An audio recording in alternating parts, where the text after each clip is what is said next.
ନମସ୍କାର। ଗପ ଅମୃତରେ ଆପଣମାନଙ୍କୁ ସ୍ୱାଗତ। ମାନବ ଜୀବନ ନୁହେଁ କେବଳ ବର୍ଷ ମାସ ଦିନ ଦଣ୍ଡ, କର୍ମେ ଯିଏ ନର କର୍ମ ଏକା ତାର ଜୀବନର ମାନଦଣ୍ଡ। ତେଣୁ ବନ୍ଧୁଗଣ, ମନୁଷ୍ୟ ଜୀବନର ମୁଖ୍ୟ ଉଦ୍ଦେଶ୍ୟ କ'ଣ, ଆଜି ଆପଣମାନଙ୍କୁ ଗୋଟିଏ ଗଳ୍ପ ସହିତ କହିବି। ଆସନ୍ତୁ ଦେଖିବା। ଗୋଟିଏ ଜଙ୍ଗଲରେ ସୁନସାନ ରାସ୍ତାରେ ଯୁବକଟିଏ ମନ ଦୁଃଖରେ ଚାଲି ଚାଲି ଯାଉଥାଏ। ସେ ଭାରି ହତାଶ ହୋଇପଡ଼ିଥାଏ। ଏମିତି କିଛି ବାଟ ଯାଉ ଯାଉ ସେ ଜଣେ ସ୍ତ୍ରୀ ଲୋକଙ୍କ ସହିତ ଭେଟ ହେଲା। ସେ ସ୍ତ୍ରୀ ଲୋକ ଜଣେ କାଠ କଟାଳି ଥିଲେ। ସେ ଯୁବକକୁ ପଚାରିଲେ, ହେ ଯୁବକ, ତୁମେ ମନ ଦୁଃଖରେ କୁଆଡ଼େ ଯାଉଛ? ତୁମର କ'ଣ ହେଇଛି? ଯୁବକଟି କହିଲା, ମୁଁ ବହୁତ ଗରିବ, ପାଖ ଗାଁରେ ରହେ। ମୋର ଆଖପାଖ ନିଜର ପର କେହି ନାହାନ୍ତି। ଏ ଜୀବନରେ କୌଣସି ବିଦ୍ୟା ହାସଲ କରିପାରିଲି ନାହିଁ। କୌଣସି କାର୍ଯ୍ୟର ଯୋଗ୍ୟ ହୋଇପାରିଲି ନାହିଁ। ତେଣୁ ହତାଶ ଓ ନିରାଶା ଭିତରେ ମୁଁ ଗତି କରୁଛି। ଏ ଜୀବନ ଥାଇ କ'ଣ ଲାଭ? ଭାବିଛି ଏ ଜୀବନକୁ ହାରିଦେବି। ଜୀବନର କିଛି ଉଦ୍ଦେଶ୍ୟ ହିଁ ନାହିଁ। ସ୍ତ୍ରୀ ଲୋକ ଜଣକ କହିଲେ, ମନୁଷ୍ୟ ଜୀବନ ସବୁଠାରୁ ମୂଲ୍ୟବାନ। ଭଗବାନ ମଣିଷକୁ କୌଣସି ନା କୌଣସି କାର୍ଯ୍ୟ ପାଇଁ ଏ ଜନ୍ମ ଦେଇଛନ୍ତି। ତେଣୁ କେବେ ହେଲେ ବି ନିରାଶ ହେବା ଉଚିତ ନୁହେଁ। ସବୁବେଳେ କିଛି ନା କିଛି ଜିନିଷକୁ ଆଶା ରଖି ବଞ୍ଚିବା ଶିଖିବା ଉଚିତ। ଦେଖ, ମୁଁ ଏବେ କାଠ କାଟି ନେଉଛି, ଯାହାଦ୍ୱାରା ମୋର ପରିବାରର ପରିପୋଷଣ କରୁଛି। ମୁଁ ମୋର କର୍ତ୍ତବ୍ୟ କରୁଛି। ଟିକିଏ ଆଶା ନେଇ ଭବିଷ୍ୟତକୁ ଦେଖି ବଞ୍ଚିଛି। ତେଣୁ ତୁମେ ମଧ୍ୟ କିଛି ନା କିଛି କାର୍ଯ୍ୟ କରିପାରିବ। ଯୁବକ ଜଣକ କହିଲା, ମୁଁ ଅନେକ ଚେଷ୍ଟା କରିସାରିଛି। ବିଭିନ୍ନ କାର୍ଯ୍ୟରେ ହାତ ଦେଇଛି। ହେଲେ ମୋ ଦେଇ କୌଣସି କାର୍ଯ୍ୟ ହେଲା ନାହିଁ। କିଭଳି ବଞ୍ଚିବି? ସ୍ତ୍ରୀ ଲୋକ ଜଣକ କହିଲେ, ଖାଦ୍ୟ, ବସ୍ତ୍ର, ବାସଗୃହ ଏସବୁ ମଣିଷର ଆବଶ୍ୟକତା। ଏସବୁ ପୂରଣ କରିବା ପାଇଁ ମଣିଷ ପରିଶ୍ରମ କରେ, କର୍ମ କରେ। ତା ମାନେ ନୁହେଁ ଯେ ଆମେ କେବଳ ପାଠଶାଠ ପଢ଼ି କୌଣସି ବିଦ୍ୟା ଅର୍ଜନ କରିବା। ବିଭିନ୍ନ ଉପାୟରେ ମଧ୍ୟ ନିଜର ପେଟକୁ ପୋଷି ହେବ। ତୁମେ ତୁମ ଭିତରେ ଥିବା କୌଣସି ଅନ୍ତର୍ନିହିତ କଳାକୁ ଚିହ୍ନିବାକୁ ଚେଷ୍ଟା କର। ଆଚ୍ଛା, ପ୍ରଥମେ ମୋତେ ତୁମେ କୁହ, ତୁମକୁ କେଉଁ କାର୍ଯ୍ୟ କରିବାକୁ ସବୁଠାରୁ ଭଲ ଲାଗେ? ଯୁବକ ଜଣକ ଟିକେ ଭାବି କହିଲା, ହଁ, ମୋତେ ବଂଶୀ ବଜେଇବା ଆସେ। ମୁଁ ବଂଶୀ ବଜେଇବାକୁ ଭାରି ଭଲ ପାଏ। ସ୍ତ୍ରୀ ଲୋକ ଜଣକ କହିଲେ, ଠିକ୍ ଅଛି, ତାହେଲେ ତୁମେ ସେଇ କାର୍ଯ୍ୟ କର। ସେଇଥିରେ ଦକ୍ଷ ହେବା ପାଇଁ ଚେଷ୍ଟା କର। ଯୁବକ ଜଣକ କହିଲା, ସେଇଥିରେ କ'ଣ ମୋର ପେଟ ପୋଷିବ? ମୁଁ କାହାକୁ ଆଶା ରଖି ବଞ୍ଚିବି? କେତିକି ପାଇବି ସେଥିରୁ? ସ୍ତ୍ରୀ ଲୋକ ଜଣକ କହିଲା, ମଣିଷ କେବଳ ନିଜ ପାଇଁ ବଞ୍ଚେନି, ଅନ୍ୟ ପାଇଁ ମଧ୍ୟ ବଞ୍ଚେ। ଆସ, ମୁଁ ତୁମକୁ ଆଜି ଗୋଟିଏ ଜାଗାକୁ ନେବି। ତୁମେ ନିଜେ ଜାଣିପାରିବ ଯେ ମଣିଷ ଜୀବନର ପ୍ରକୃତ ଉଦ୍ଦେଶ୍ୟ କ'ଣ। ଏତିକି କହି ସେ ସ୍ତ୍ରୀ ଲୋକ ଜଣକ ଯୁବକଟିକୁ ଗୋଟିଏ ଆଶ୍ରମକୁ ନେଇଗଲେ। ସେଠାରେ ଜଣେ ଗୁରୁ ଅନେକଗୁଡ଼ିଏ ଅନାଥ ଶିଷ୍ୟମାନଙ୍କୁ ଶିକ୍ଷା ପ୍ରଦାନ କରୁଥିଲେ। ସେଠି ଅନେକଗୁଡ଼ିଏ ଶାରୀରିକ ବିକଳାଙ୍ଗ ଶିଷ୍ୟ ମଧ୍ୟ ଥାଆନ୍ତି। ଆଶ୍ରମରେ ଅନ୍ୟ ଶିଷ୍ୟମାନଙ୍କ ସହିତ ମିଶି ସେ ଗୁରୁଙ୍କଠାରୁ କିଛି କିଛି ବିଦ୍ୟା ଶିଖିଲା। ପ୍ରତ୍ୟେକ ଦିନ ଆଶ୍ରମରେ ଯାହା କିଛି ରନ୍ଧା ହୁଏ, ସେଥିରେ ତାର ଦିନ ଚଳିଯାଏ। ଏହିପରି ଭାବରେ କିଛି ଦିନ ବିତିଗଲା। ସେ ଗୁରୁଙ୍କଠାରୁ ବଂଶୀବାଦନ ମଧ୍ୟ ଶିଖିଲା। ଏହାଦ୍ୱାରା ଧୀରେ ଧୀରେ ତାର ନିଜର ବଂଶୀବାଦନ ପ୍ରତି ଆଗ୍ରହ ଆସିଲା ଏବଂ ତାର ବଂଶୀବାଦନ କଳାରେ ଉନ୍ନତି ଦେଖାହେଲା। ଦିନକର ଘଟଣା। ଗୁରୁଜୀ ସବୁ ଶିଷ୍ୟମାନଙ୍କୁ ଡାକି କହିଲେ, ଶିଷ୍ୟଗଣ, ଆଜି ଆଶ୍ରମରେ ବିଦ୍ୟାଭ୍ୟାସ ହେବ ନାହିଁ। ମନୋରଞ୍ଜନ କାର୍ଯ୍ୟକ୍ରମ ହେବ। ତୁମେମାନେ ସମସ୍ତେ ଏଥିରେ ଅଂଶଗ୍ରହଣ କରିଥିବ।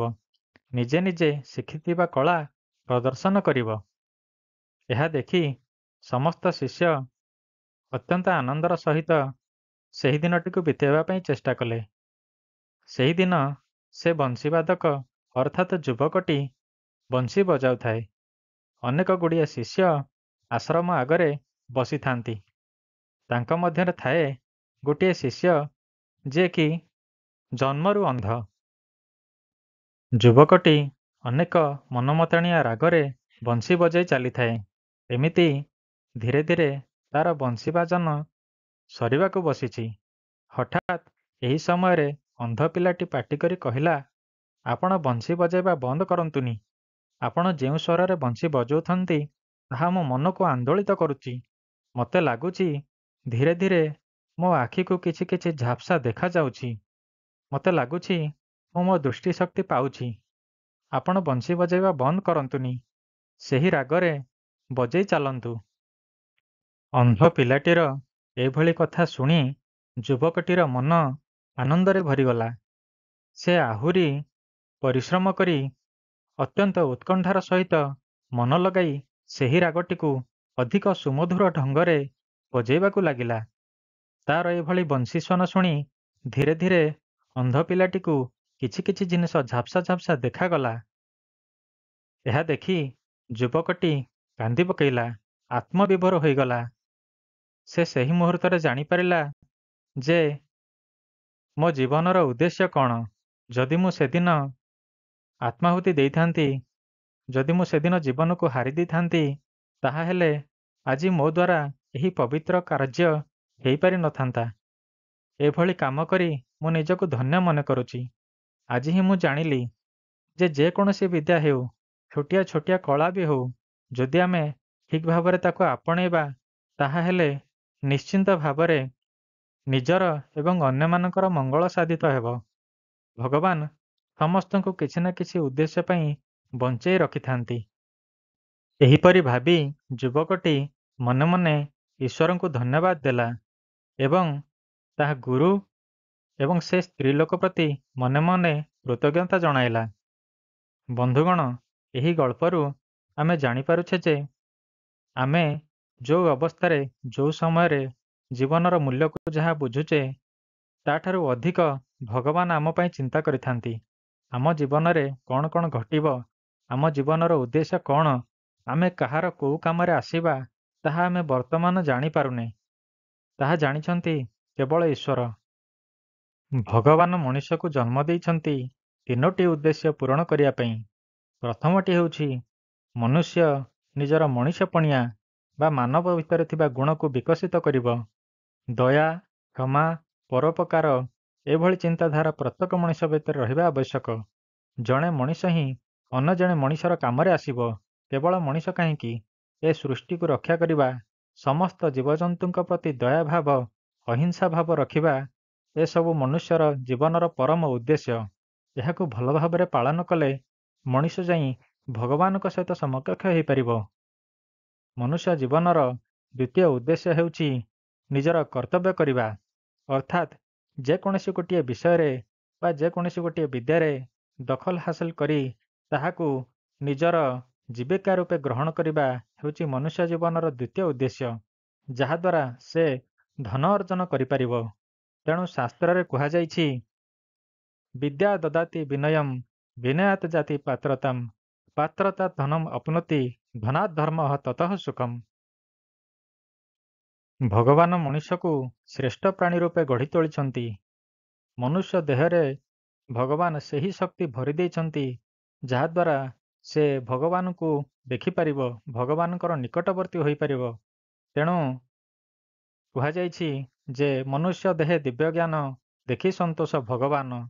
ତେଣୁ ବନ୍ଧୁଗଣ, ମଣିଷର ଜୀବନର ପରମ ଲକ୍ଷ୍ୟ ହେଉଛି ଈଶ୍ୱର ପ୍ରାପ୍ତି ପାଇଁ ଚେଷ୍ଟା କରିବା। ମଣିଷ ସେହି ପ୍ରାଣୀ ଯାହାର ମେରୁଦଣ୍ଡ ସିଧା। ତେଣୁ ଅନ୍ୟ ପ୍ରାଣୀଙ୍କଠାରୁ ସେ ଶ୍ରେଷ୍ଠ ଏବଂ ଉଚ୍ଚତର। ସେ ତାର ବୁଦ୍ଧି ବଳରେ, ତାର ବିବେକ ବଳରେ ନିଜର ଚେତନା ଶକ୍ତିକୁ ଜାଗ୍ରତ କରାଇପାରିବ ଏବଂ ଈଶ୍ୱରଙ୍କର ସାନ୍ନିଧ୍ୟ ଲାଭ କରିପାରିବ। ଏହା ହେଉଛି ମନୁଷ୍ୟ ଜନ୍ମର ତୃତୀୟ ଉଦ୍ଦେଶ୍ୟ। ଯେତେବେଳେ ଆପଣଙ୍କୁ ଲାଗେ ଯେ ଜୀବନର ସବୁ ରାସ୍ତା ବନ୍ଦ ହୋଇଯାଇଛି, ସେତେବେଳେ ଗୋଟିଏ ରାସ୍ତା ଖୋଲା ଥାଏ। ତାହା ହେଉଛି ଅପେକ୍ଷା କରିବା ଏବଂ ନିଜର କଳାର, ନିଜର ବିଦ୍ୟାର ବା ନିଜ ଭିତରେ ଲୁଚି ରହିଥିବା ସେହି ଜ୍ଞାନର ଉନ୍ନତି କରିବା ଏବଂ ଭଗବାନଙ୍କ ଉପରେ ଭରସା ରଖିବା, ଯାହାଦ୍ୱାରା ସମୟ ନିଶ୍ଚୟ ଦିନେ ନା ଦିନେ ଆମର ସାଥ ଦେବ ଏବଂ ଆମେ ସମୟକୁ ଉପଯୋଗ କରି ନିଶ୍ଚିନ୍ତ ଭାବରେ ଆମର ଉଦ୍ଦେଶ୍ୟରେ ସଫଳ ହୋଇପାରିବା। ତେଣୁ ବନ୍ଧୁଗଣ, ଏ ଥିଲା ଗୋଟିଏ ଛୋଟିଆ ଗଳ୍ପ ସହିତ କିଛି ଉପଦେଶମୂଳକ କଥା। ଯଦି ଆପଣମାନଙ୍କୁ ଏହା ଭଲ ଲାଗିଛି ତାହେଲେ ଭିଡ଼ିଓଟିକୁ ଲାଇକ୍ ନିଶ୍ଚୟ କରନ୍ତୁ।